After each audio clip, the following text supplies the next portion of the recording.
Hey guys, this is Eric Weingartner with Weingartner Racing. I know it's been a while since I put out a video. I got pretty sick right after PRI.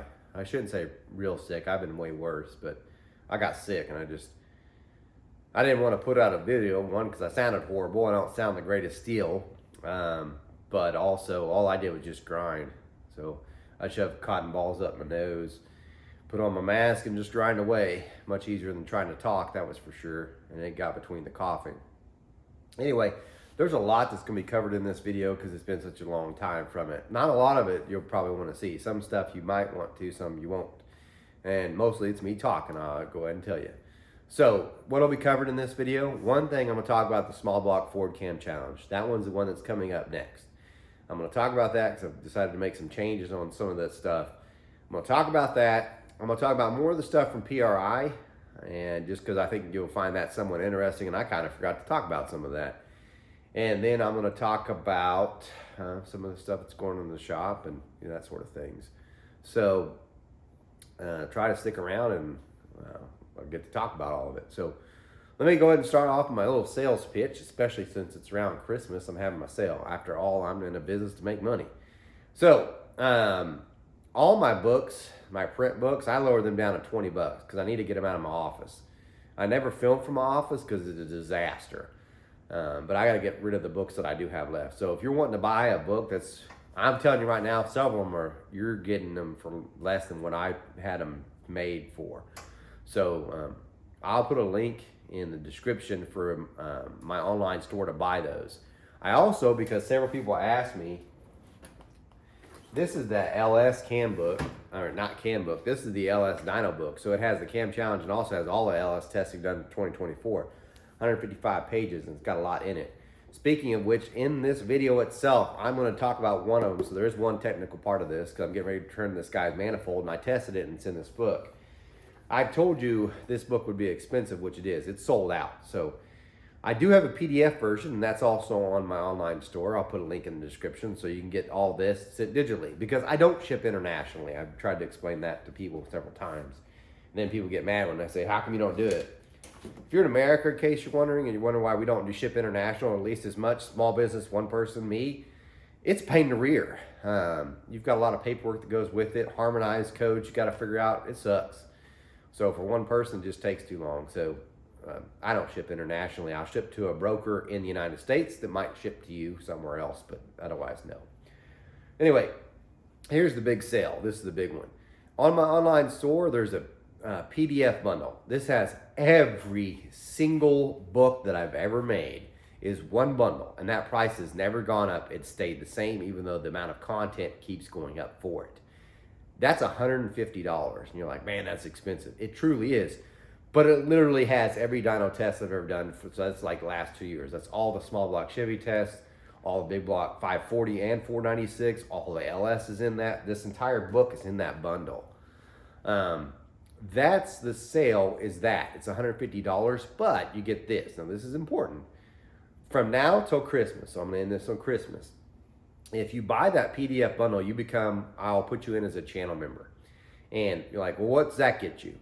Well, except for this last dyno session, I typically text all the channel members all the dyno results as it's going on. So you're getting the text live stuff instead of waiting for it to do a video. And then one thing I am going to create in January is their own Google Drive for all the channel members. So then I can scan in all the pictures, and those will automatically be there for you as soon as I get done with the dyno section. I'll just feed them in there, and you can see them at any time. Channel members also get access to any of the books. So besides, if you become a channel member, you're good for 1 year. So channel membership only lasts a year. But anytime within that year, if a new book comes out, they will already have access to the PDF for free. So they just say, hey, can you send it to me? And I'll say, here's the Google link, and boom, you're in it. Actually, it'll already be in the Google Drive that they can view anyway. So that's a huge deal. And that's the sale. So buy the PDF bundle, you become a channel member, and you'll essentially get all the books for 2025, which will be the small block Ford Cam Challenge, the small block Chevy Cam Challenge, which that's looking pretty good, and the next LS Cam Challenge, hopefully in October. And also a big block Chevy one, fingers crossed everything happens with that. And also whatever other testing that happens. Because I know for sure the Gen 3 Hemi's going to get on the dyno, the small block Ford 408 is going to get on the dyno. The engine we're about to blow up, the small block Chevy, which I'll talk about in this video too, that is also getting them ready to get on the dyno. So all of that stuff gets shared with you when you become a channel member. So buy the PDF bundle, $150, become a channel member only from now till New Year. Now that does it for the sales pitch. Let's talk about the Ford Cam Challenge. I just wrapped up and did the discussion at PRI of the LS Cam Challenge. If you haven't seen that, I'm gonna try to put a link in the description because Ryan from GPI, love those guys. Him and his wife, and also Daniel Powell and his wife also recorded the whole thing. The session took about 2 hours. And they recorded everything. You get to see all that's there. And Ryan has an unedited. It's 1 hour and 57 minutes. Just watch.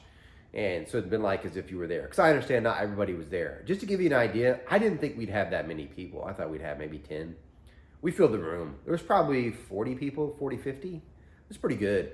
And definitely a lot of camshaft experts. The Cam Motion guys brought all their guys and NK Performance. So Bobby was there. Daniel Powell was there. Chris Straub was there. There was a lot. I'm probably missing a ton just even saying this. Chris Allman, he was another one that wanted to be in the challenge, and he's in that, and you get to hear his questions. There's Brian Salter was there. I know I'm missing so many, and I'm not trying to disrespect anybody, but my memories, I had a lot happen between now and then. But anyway, there was a lot of guys, a lot of great questions got answered and asked, and it was a great discussion. So I hope next year at PRI that I get to do that again. And hopefully we get even bigger room, because there was like standing room only. I'm not kidding. There was people standing on the sides. There was a lot of people. I mean, it completely filled the room. So I'd like to have a bigger one like that. And I would like to have had the cam guys all behind me so that there'd be more room for the audience out there in the public, and then everybody could get asked the question. I just want to be more of a moderator. But yeah, if you want to know more about cam stuff, that was probably the place to do it. But anyway, to the small block Ford Cam Challenge. Here's what I've come up with, and I've already shared this. There are already 10 people selected from the people that competed in the last Cam Challenge. Those people got their spots. The official rules I'm going to renounce because I'm going to have them in print on January 1st. But just to give you an idea, it's going to go from 5,000 to 7,500 RPMs. It's a solid roller. It's a 427 small block Ford that Kuntz and Company is building. They're short block anyway.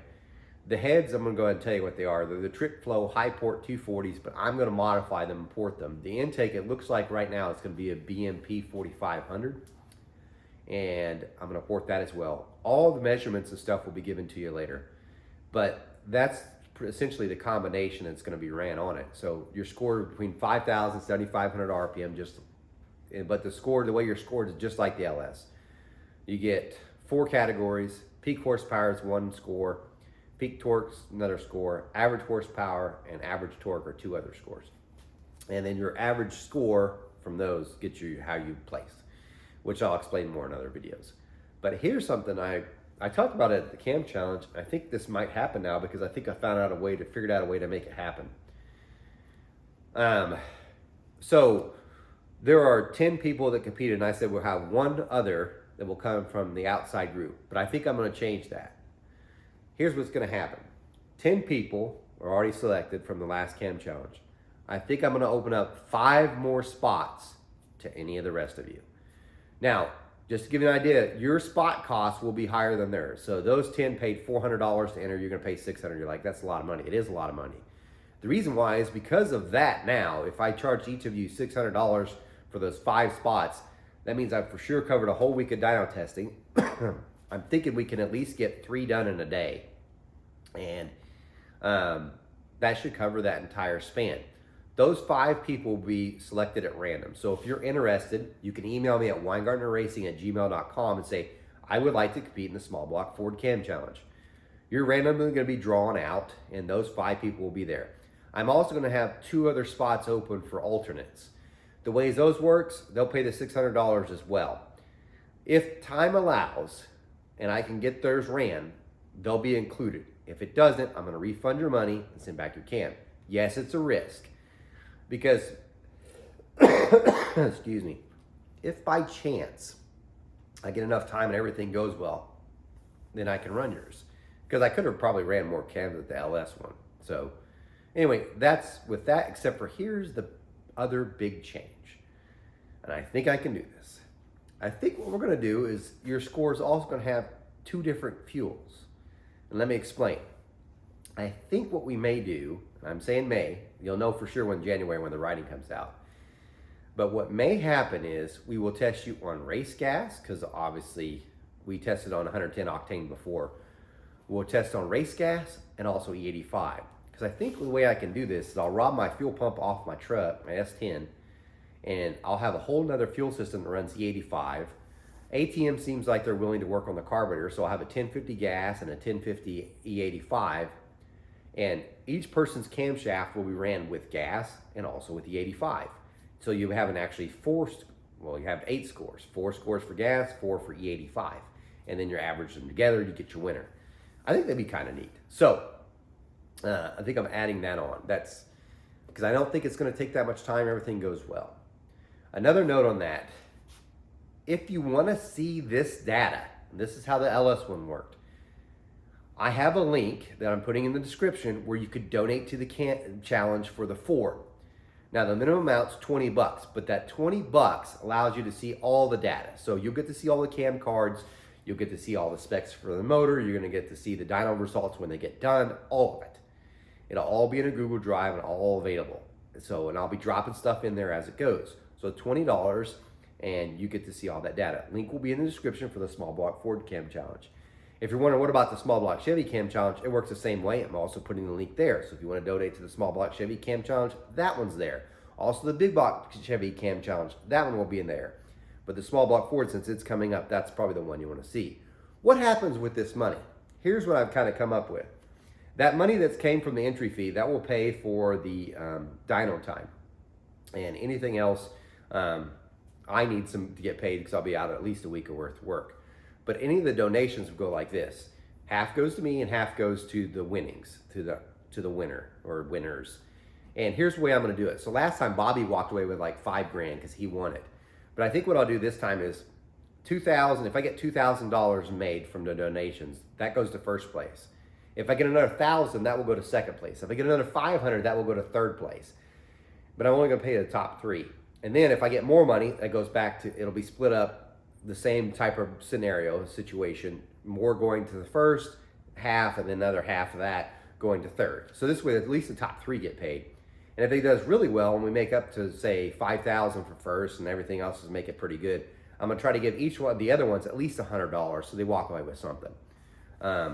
But that all becomes because of donations. So if there isn't much donations, there isn't much winnings, but you do get pride. So that's what's going on with that. Again, if you want to enter, there's 5 spots.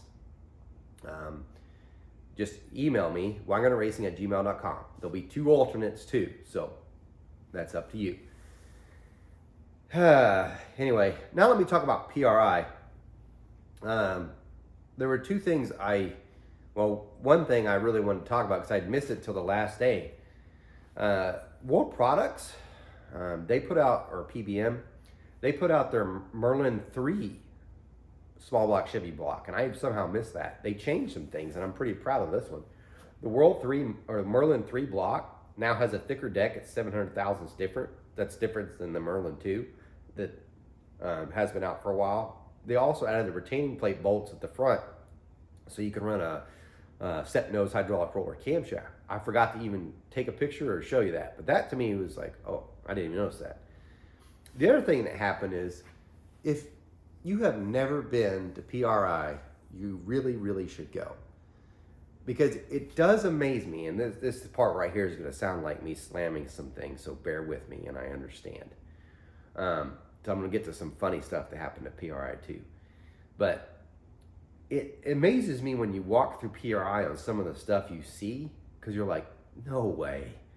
So for instance, and I'm just going to give you some stuff. As we're walking into the actual show, so if you go to this, you'll understand what I'm talking about. If you've never been, this might seem a little confusing. There are booths that are set up outside of the main event area. Anyway, as I'm walking, you walk past those booths to get to the main event area. There's this one booth, and it's got some Asian people, not insulting them at all. And there's a whole bunch of transmission parts, and you could physically tell Those are Chinese knockoffs of the parts that are actually in the show. And it's like, how does this happen? So, and there was a lot of that. And I'm not trying to insult any particular race, but there was a lot of the Asian vendors set up, and you could tell their parts were knocked off of the stuff that was in there in the actual show. It was very, very weird. So I had never thought about it from a business standpoint. So I was like, it'd be like as if I'm selling my heads inside the show, and outside someone has stolen my head, copied the design allegedly, and are selling it outside there to the audience of people. It's weird. I don't know how to explain that, but that's weird. Anyway, that's one of my negatives. But here's the other one. I'm going to show you this picture right here of this head.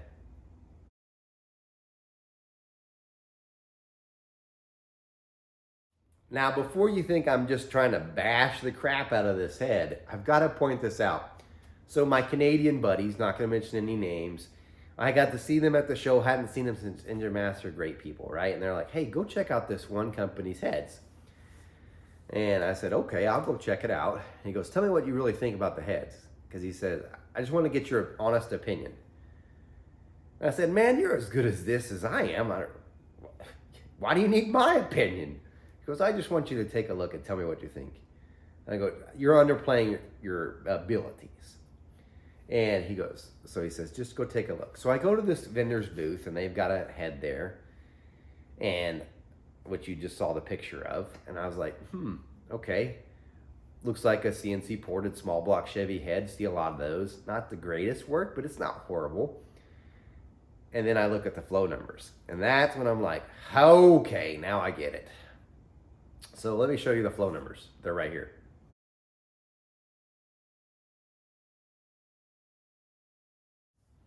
So I see the flow numbers, and I'm like, this is a lie, like a bad one.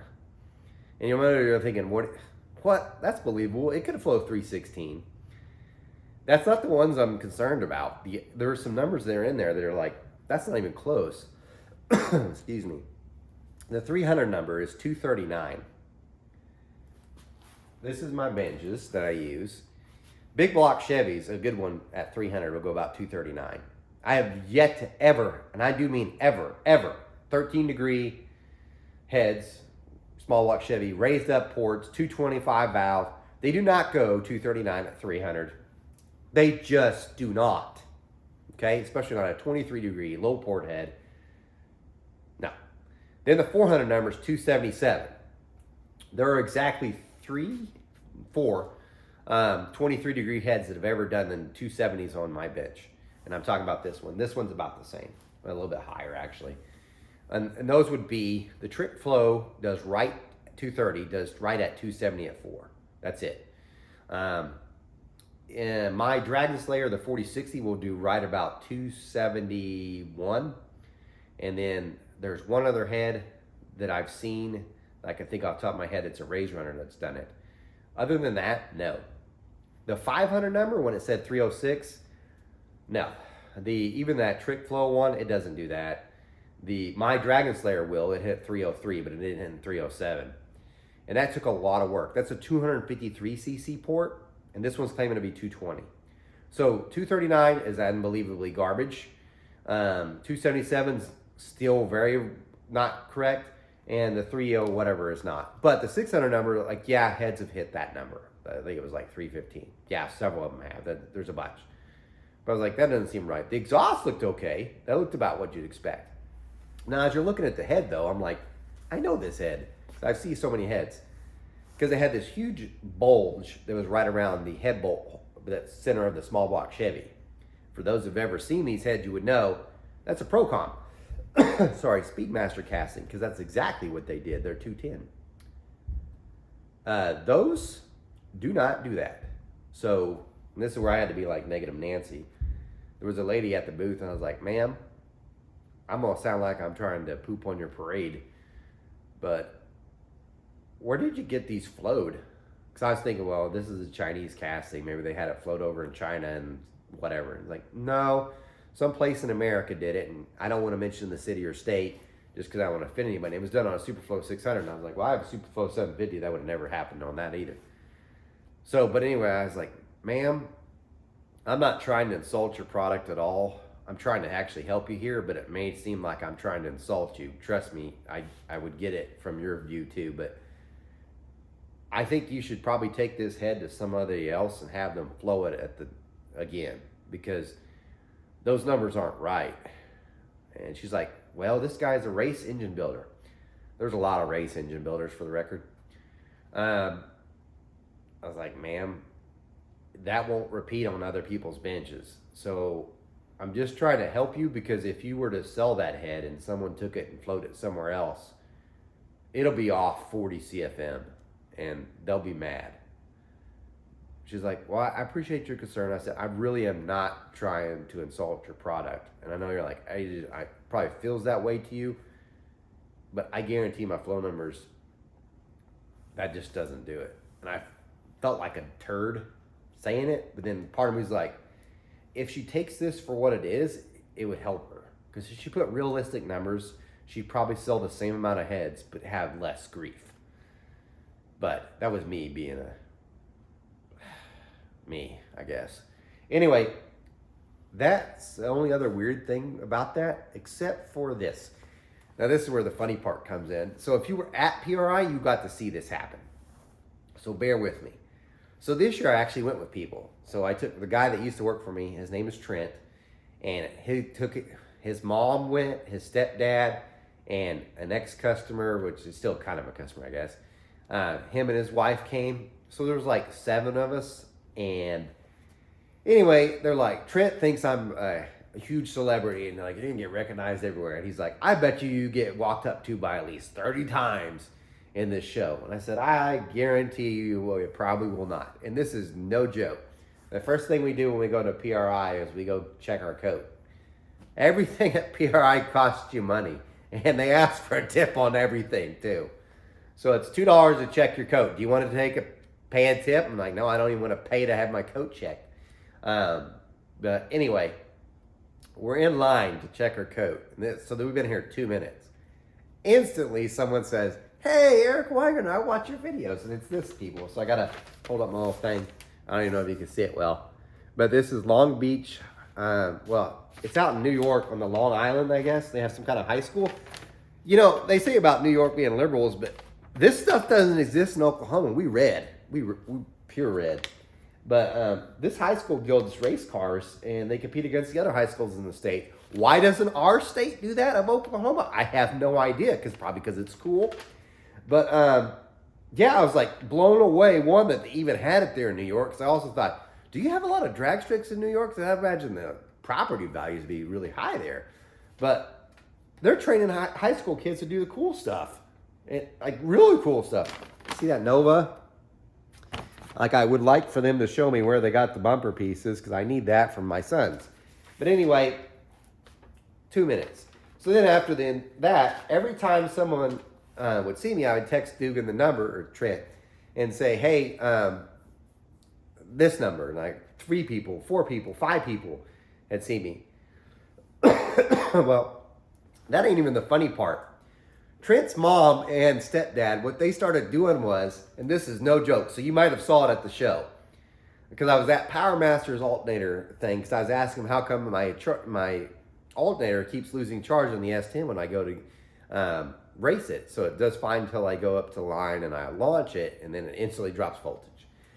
And so I was talking to him about that, and then they're like, I hear, oh my God, is that Eric Weingartner? The YouTube star, hey guys, this is Eric Weingartner, right? And they would do that all the time, like, this guy's a celebrity. I mean, this is the man. I can't believe, you guys know he's here. And they would do that every time they saw me. And it was hilarious to them. But they had a good time with that. But then you might have also saw this. Trent's kind of a bigger boy, and I'm not making fun of him. He knows that. We were walking into PRI, and he decides he's going to take the stairs, but we took the escalators. And so for fun, we're like, we should all clap for him. So there's like 7 of us clapping, but the escalator's full. So they all start clapping for Trent going down the stairs. It was hilarious. I had a great time. I also got to eat with Bob McVeigh, because he came to that CAM discussion and had a talk with him, and man, that was a good time. So great times with that. And that's your PRI part of this. let me show you this intake and how it did, because I got to send it back today. So now to some tech stuff. All right, so here's some of the testing that was done that's in this LS book. This has to do with intake manifolds, because yeah, we tested a bunch of different camshafts. What about manifolds? Well, here's some. Here's 3 that we're going to test, and I'll show you. The first one is this Super Victor manifold. At this time, this was after the cam challenge was over, I switched to the Brodix BR3 heads. I'd mildly ported them. They actually flowed really good, especially up top. The low lift flow, it was in line with what you would with the other heads. But the Brodix BR3 head, in a way, is kind of at a disadvantage because it has all the architecture of the LS3 heads, the stock LS3 heads. So it even takes the same rocker stand. It's got the bump in the port where the spring pocket is, all of it. So in that part, it's kind of a disadvantage. But the bigger part is it's got a chamber that's 71 cc's. So I had the least amount of compression ratio. So this one was 10.8 compared to the Pro Max that was used in the LS Cam Challenge, was 11.4. So it was down on compression. Great flow though. Use the same Super Victor manifold for this test because that's the same one that was used in the Cam Challenge. You might say, why did you even pick that manifold? Well, before the Cam Challenge, I had the Pro Max small bore LS3 heads on. I tested different manifolds, and Super Victor was the best. This is the Texas Speed Stage 2 camshaft. That's one that we use as a standard. It's 1 3/4 headers. Doing this, it made 608 horsepower, and it did it 607.8, so call it 608 at 6,300, and 529.9, we'll call it 530 at 5,100 for torque. Not bad, all right, not bad at all. But we had a Victor Junior, so this is the big one. So we switched the Victor Junior, and this is what it did.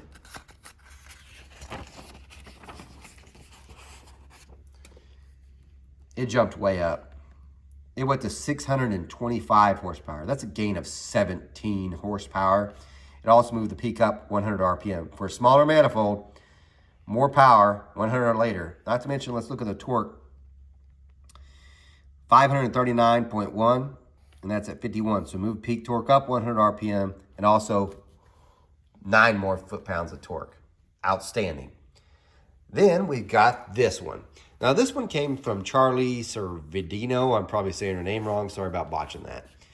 He had ported this, and he has the whole thing about it on his channel, so you can watch it. He asked, hey, could you test this on your mule? And I said, why not? Now, usually I don't test other people's ported stuff on my mule because I don't want to be their R&D. I'd rather R&D my own stuff. But I don't have another manifold to test on the LS, so I was like, all for it. So he'd sent this thing. This is a Holley split. It actually bolts apart.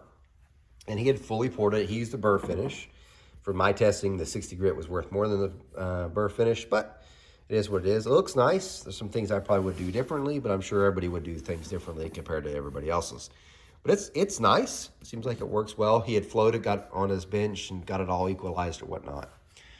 For the record, if you ever want to do a split manifold, let me tell you, do this. First thing, loosen these. Loosen all 4, because there's another one down here, way underneath here. Then tighten each side down on the engine. Then tighten those down because we bolted it down just like it was and it didn't seal. And I thought, oh, I don't know if we can use it. So we had to break these loose, tighten that down, then tighten this, and then it did. Partly it's because their O-rings on this aren't the thick ones like that comes on the GM, those green ones. These are pretty thin, so you got to get it pretty close. But got it all sealed down, and when we did, here's the power it made. So before we're at 625 with the Victor Junior. We now jump up to 634 horsepower at 6,600 RPM. It's a gain of about 9 horsepower. Very good. Torque, 540 at 52. So moved it up 100 RPM, 1 more foot-pound of torque.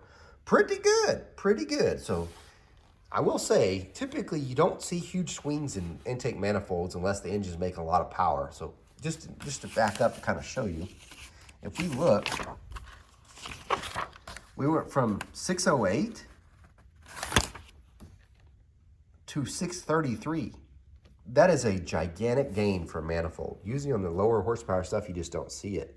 On 900 horsepower and big block Chevy stuff, yeah, you do, but not typically like this. Let's look at an overlay, though, so you get an idea. The black line's the Victor Junior, the red's the ported one, and the blue is the Super Victor. So even though this looks bigger, it definitely has longer runners. It had the most torque at the hit over the other ones. You can tell that Super Victor is by far the worst. It's tracking worse. But the Victor Jr. kind of holds with it here with the Holly, but for the most part, the Holly's better.